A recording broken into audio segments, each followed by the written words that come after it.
And you are podcasting with Gary DeMar. Let's figure things out. Will the real Antichrist please stand up? As you can probably guess, I'm going to talk about the Antichrist. And as you already know, there's a great deal of speculation, prophetic speculation about the end times right now. In fact, I saw a short video from a person who supposedly has the highest IQ in the world. It's like 200 plus, claiming that he has been given a gift from God to tell us that this is the generation where Jesus is going to return. And he looks to Matthew chapter 24, verse 34, and he gives some kind of physics type speculation as to why this is the case now. And let me just say, as you already know, people generation by generation by generation have claimed that it's their generation where Jesus is going to return. And if you listen to enough of my material, you'll know that I believe that I take Jesus at his word. When he said this generation will not pass away until all these things take place, he was referring to that generation, because every time this generation is used in the Gospels, it always refers to the generation to whom Jesus is speaking. This is a near demonstrative. You can't make this mean this nation will not pass away. You cannot, that Israel will not pass away. It makes absolutely no sense to do that. This generation does not mean a people. It means a time period. We know this from Matthew chapter 1, verse 17, where generation refers to a group of people born at a specific period of time. The Greek word genia is there. It does not. The Greek word genos is not there, where it might say this race will not pass away until all these things take place, meaning the Jewish race, which is illogical, because the people who hold that there's a future generation of Jews that will fulfill Bible prophecy, that would mean when these things take place, that the Jewish race will in fact pass away. You can't say the generation that sees these signs will not pass away, because now you have to add words and take away the word this. And in verse 33, Jesus said it was going to be their generation that would see these things. When you see these things, and the audience is you. I've gone over this so many times. I know you're hearing this, and Gary, you've already talked about this all the time, but if this video or audio gets out to a larger audience, it needs to be said. But a couple of good developments are taking place. One is by Wes Huff. Wes Huff is an apologist for the Christian faith, and he talks on all kinds of subjects. He's one of the best guys out there. He's articulate. He knows his material. He gets on a number of shows. He's been on the Joe Rogan Experience, and he can hold his own against almost anyone. And he has come up with an article here. It says, is the mark of the beast really 666? And by the way, it's not 3 6s. It's, as I said, it's 666.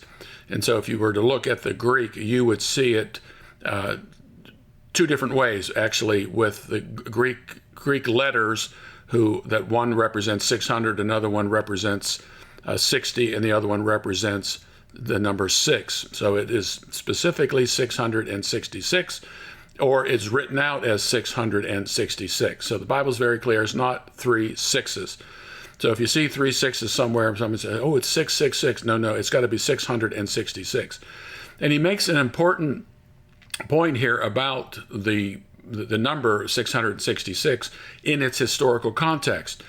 And some manuscripts have 666, and some manuscripts have 616.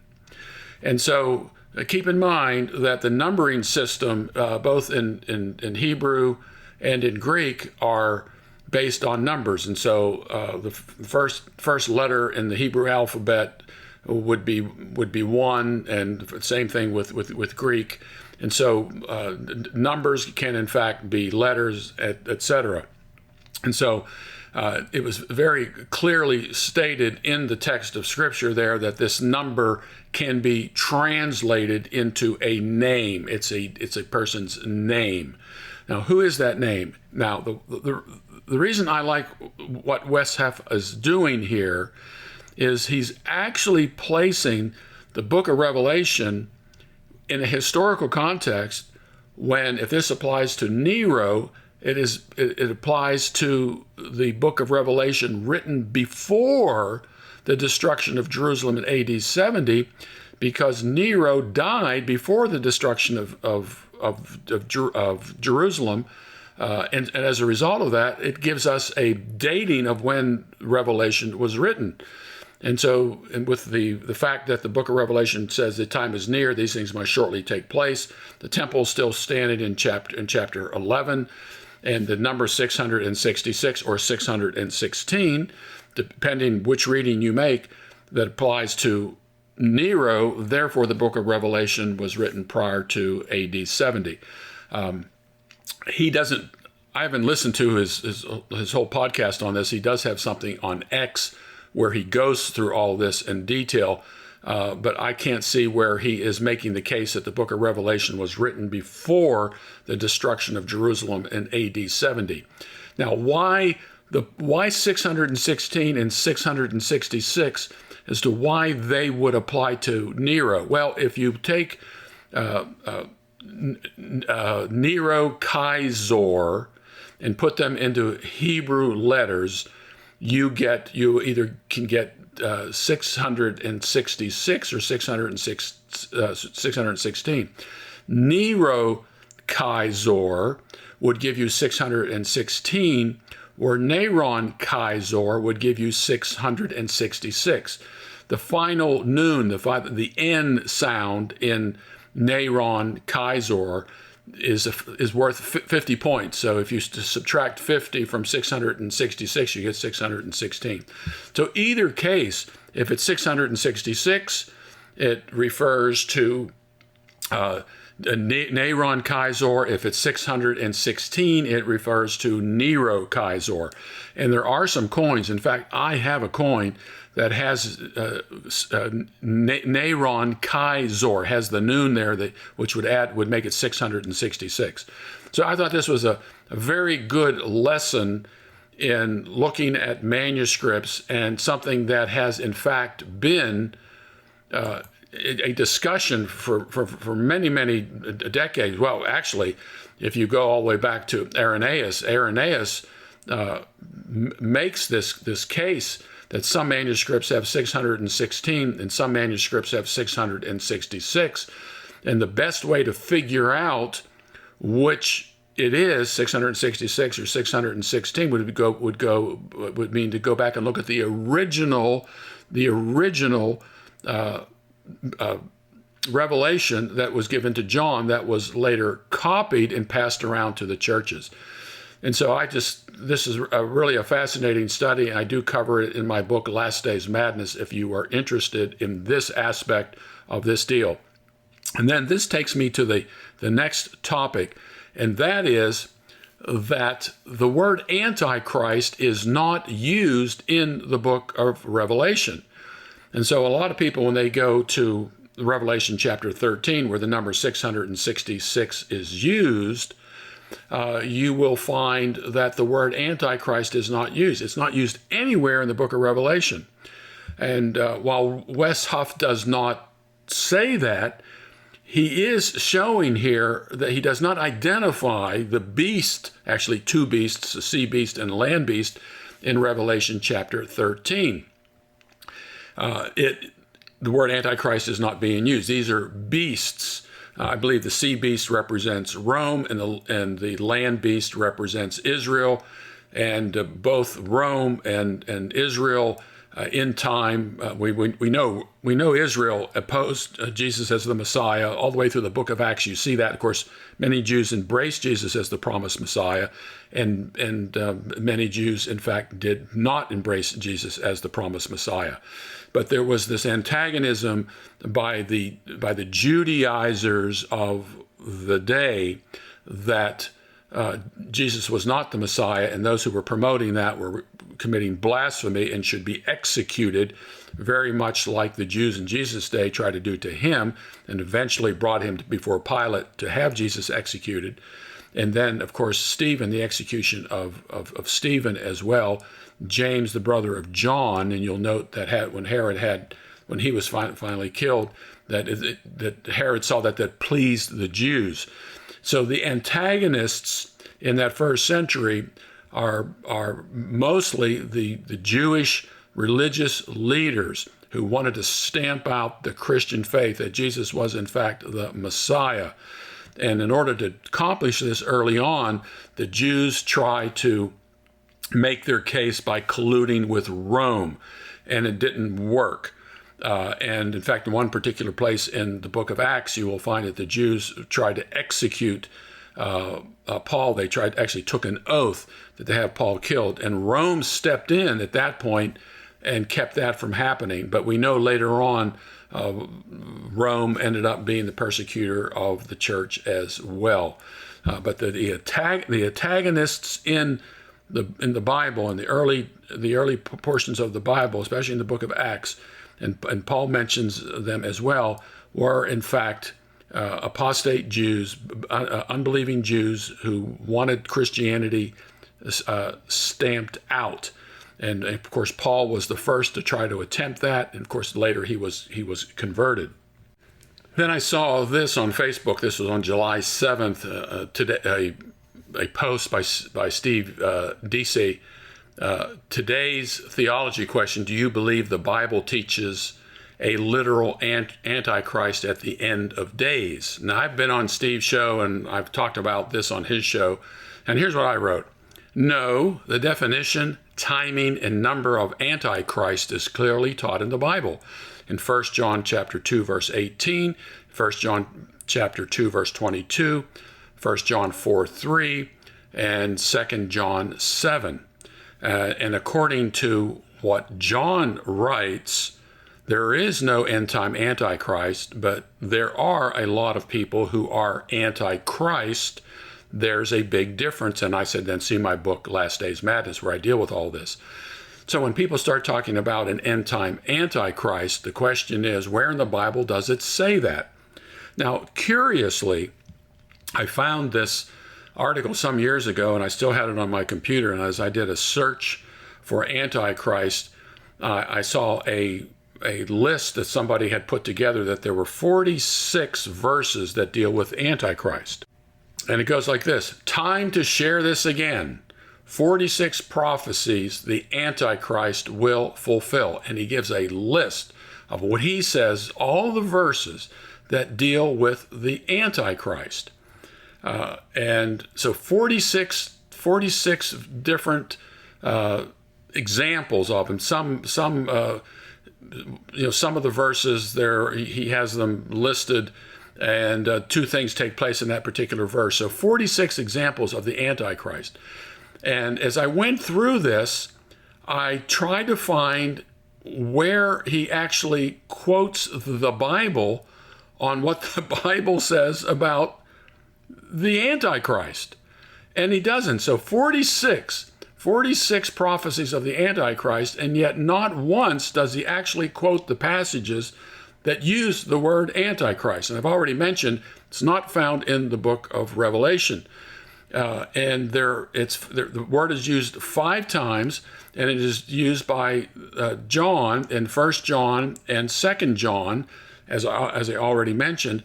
And let me just go over them again to put this into biblical perspective when you start dealing with a topic. If you're going to start dealing with a topic, you better at least deal with the word as to where that word is found in order to make your case, and not jump all over the Bible and shoehorn all these other verses into verses that, or into a word where the definition is contrary to everything that you're writing here.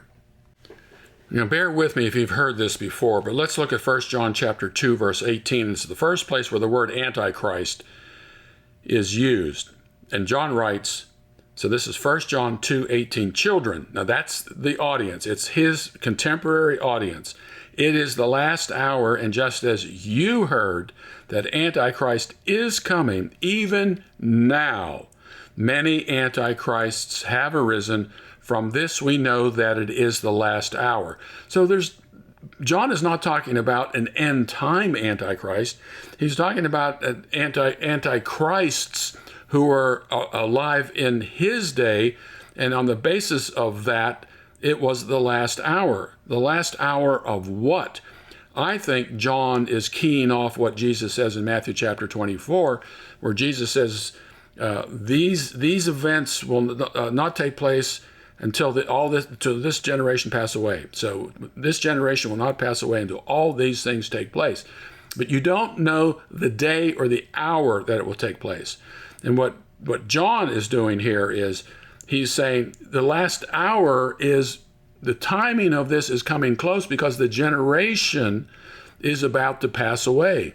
And so one of the evidences of that taking place is the fact that there are these antichrists who are going about and are there. And in verse down in 22, it says, "Who is the liar but the one who denies that Jesus is the Christ? This is the Antichrist, the one who denies the Father and the Son." So now we have a definition. We have the number, there are many of them. We have the timing, it is the last hour. From this we know, John says, it is the last hour. And last hour can't mean 2,000 years plus. Verse 22 says, "Who is the liar but the one who denies that Jesus is the Christ? This is the Antichrist, the one who denies the Father and the Son." That is the person who denies the unique relationship between Jesus and the Father. Where John makes it, Jesus makes it very clear that he and the Father are one. And of course, when Jesus said that, what do you think his audience and those in his audience thought about when he said that he and the Father, in fact, were one? Let's take a look at John 10, verse 22. "At that time, the feast of the dedication took place at Jerusalem. It was winter, and Jesus was walking in the temple in the portico of Solomon. The Jews therefore gathered around him, and were saying to him, 'How long will you keep us in suspense? If you are the Christ, tell us plainly.' Jesus said to them, 'I told you, and you do not believe. The works that I do in my Father's name, these bear witness of me. But you do not believe because you are not of my sheep. My sheep hear my voice, I know them, and they follow me. And I give eternal life to them, and they shall never perish, and no one shall snatch them out of my hand. My Father who has given them to me is greater than all, and no one is able to snatch them out of the Father's hand. I and the Father are one." And the response of the Jews took up stones again to stone him. Jesus answered them, "I showed you many good works from the Father. For which of them are you stoning me?" The Jews answered him, "For a good work we do not stone you, but for blasphemy, and because you, being a man, make yourself out to be God." Now, this is what an antichrist is. Somebody who denies that Jesus Christ and the Father are one. The Jews understood this, but apparently lots of Christians today do not understand this. And what John is describing in his short epistles is something that was taking place in his day in the lead up to the destruction of Jerusalem that in fact happened in AD 70. So we got 1 John chapter 2 verses 18 and 22, which tells us there were many antichrists. It was the last hour, and the definition of an antichrist is one who denies the Father and the Son. What took place in John chapter 10 and what takes place throughout the book of Acts, and Paul deals with the unbelieving Jews in some of his epistles. Those were, in fact, the antichrists. They're not political figures. They're not world leaders. Those who deny that Jesus is, in fact, the Christ. And so if you go to 1 John chapter 4, beloved, do not believe every spirit, but test the spirits to see whether they are from God. Because many false prophets have gone out into the world. John's day. By this you know the Spirit of God. Every spirit that confesses that Jesus has come in the flesh is from God. Those Jews would not believe that.